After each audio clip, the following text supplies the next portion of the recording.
Assalamualaikum warahmatullahi wabarakatuh. Anak-anakku yang tercinta, kali ini kita bertemu lagi di pembelajaran informatika. Untuk pertemuan hari ini kita akan membahas materi tentang masyarakat informasi. Yang dimaksud dengan masyarakat informasi itu apa? Nah, nanti di sini kita akan membahas kira-kira itu apa sih masyarakat informasi itu, problemnya itu apa, pengertiannya itu apa, terus kira-kira dampaknya dari adanya masyarakat informasi itu apa. Mari kita bahas satu persatu.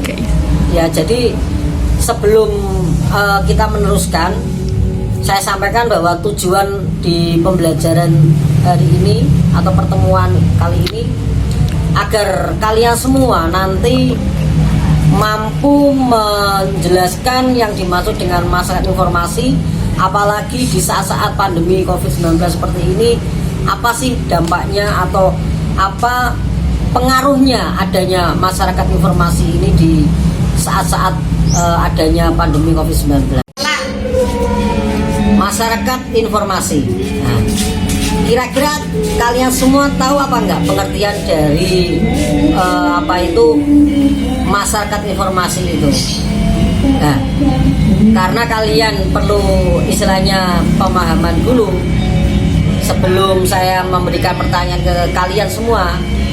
Dari di sini akan saya jelaskan bahwa masyarakat informasi itu timbulnya karena saat ini banyak sekali media-media atau fasilitas atau istilahnya konten-konten yang ada di teknologi terutama internet sekarang ini sangat banyak sekali, apalagi di musim pandemi COVID-19 ini semua hampir menggunakan konten-konten dari pembelajaran lewat internet.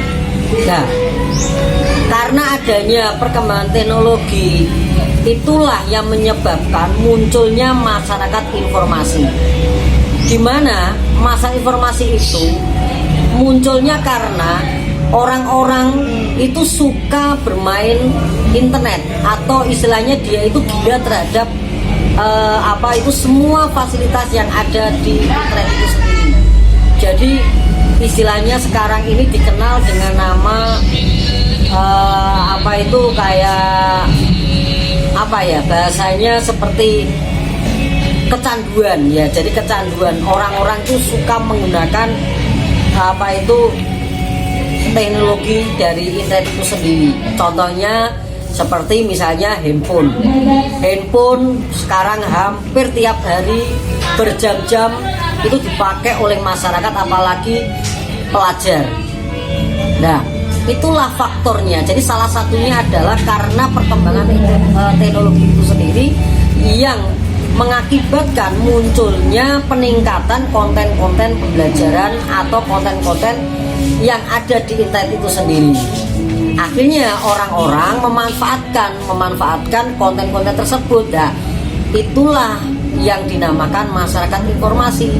Bagaimana kalian paham apa yang menyebabkan masyarakat informasi itu muncul kira-kira?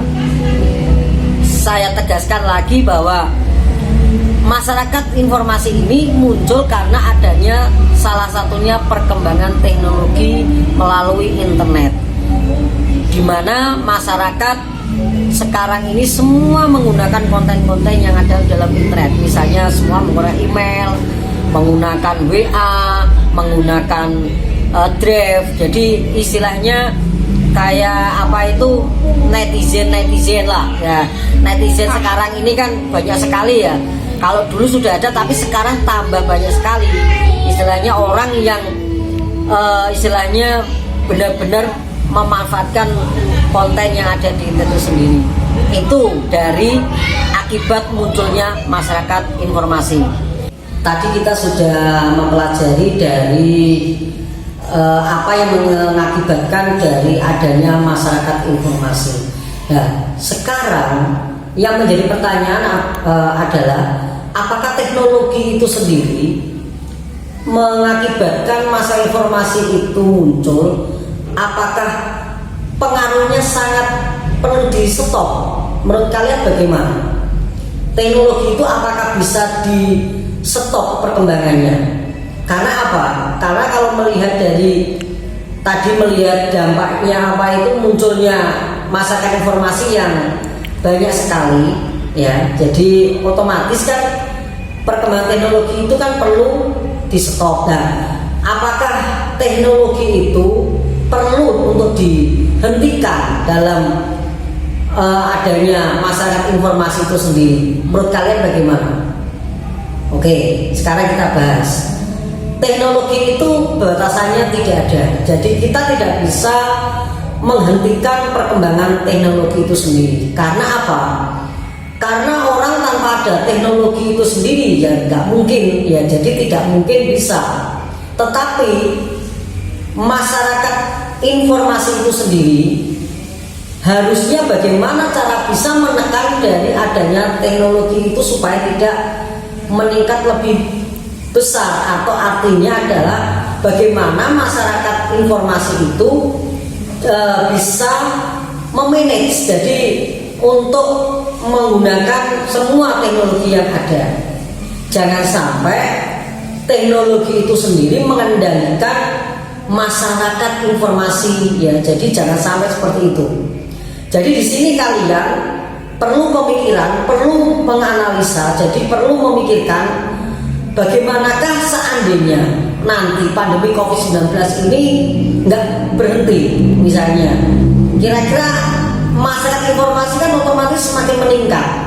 Nah, kalau sudah meningkat otomatis nanti anak-anak atau misalnya istilah masyarakat otomatis sekarang semua ke media-media teknologi itu sendiri. Jadi mau nggak mau ya masyarakat informasi pasti akan meningkat drastis. Dan bagaimana menurut kamu, bagaimana caranya supaya tetap teknologi berjalan tetapi masyarakat informasi itu jangan sampai melumpuhkan nilai-nilai karakter masing-masing diri, misalnya seperti itu. Nah, itu yang perlu kita pikirkan. Maksudnya gini, bagaimana karakter itu tidak bisa turun meskipun masalah informasi itu meningkat. Nah, caranya adalah ya tetap kita harus menggunakan teknologi itu dengan prosedur yang benar dan dimanfaatkan sesuai fungsinya, kan seperti itu. Nah, anak-anak yang Bapak cintai atau Bapak sayangi semua, di video pembelajaran online ini kita bisa menarik kesimpulan bahwa masyarakat informasi itu sendiri tidak bisa kita menghentikan, teknologi juga tidak bisa kita hentikan. Akan tetapi bagaimana caranya dengan adanya teknologi itu sendiri kita bisa memanfaatkan dengan baik-baik dan sesuai fungsinya agar perkembangan masyarakat informasi itu tetap meningkat. Akan tetapi nilai-nilai karakter itu tetap terjaga, artinya dengan menggunakan prosedur yang benar. Jadi tidak terus sehari-hari di depan handphone, terus alasannya mengerjakan tugas seperti itu ya. Jadi dimanfaatkan sesuai, misalnya oh ini ada misalnya pembelajaran, saya menggunakannya jam ini, nanti kalau sudah saya stop, saya hentikan, saya letakkan, seperti itu. Dan intinya bahwa masyarakat informasi itu akan terus meningkat karena dipengaruhi oleh adanya teknologi itu sendiri. Demikian materi untuk masyarakat informasi ya. Jadi di pertemuan hari ini, jadi kalian kali ini sudah bisa kira-kira apa toh pengertian dari masyarakat informasi itu sendiri dan bagaimana cara menyikapi agar dampak-dampak yang adanya di masyarakat informasi itu yang negatif itu bisa kita hentikan. Demikian pembelajaran informatika hari ini. Saya akhiri, wassalamualaikum warahmatullahi wabarakatuh. Sampai ketemu di pertemuan berikutnya. Terima kasih.